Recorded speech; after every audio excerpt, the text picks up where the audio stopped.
Kumusta kag sa iyong tanan mga kachika? Kumusta mo sa amigos? Kumusta mo sa amigas? Long time na usibat na usinaw mga kachika. Uban ko ninyo karong adlaw kay mamalitag materialis sa hardware para sa atong himuon nga room for rent mga kachika.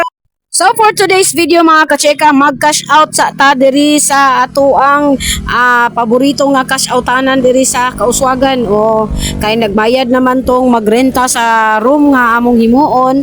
So mo ni akong gamiton nga kwarta para makapalit og materials aron mahimo na ang iyang kwarto mga kacheka. So pag humanda rin natong cash out mga kacheka, proceed na dayon ta dito sa atong paborito pod nga hardware og suki nga hardware mga kacheka dito ilaha ni Fernandez. So mauna ni mga kacheka, nakapamalit naman ta sa atong mga materyales. O ako lang pakita sa inyo. Kani akong himuon karon nga project mga kacheka kaning room for rent this year is second project na ko siyang. First project of course kanang ako ang Baby Crios ang akong motor mga kacheka. So mo ni atong paborito nga hardware mga kacheka. O mga taga Kauswagan kay balugid mo kung asa ni dapit ilahan ni Fernandez nga hardware.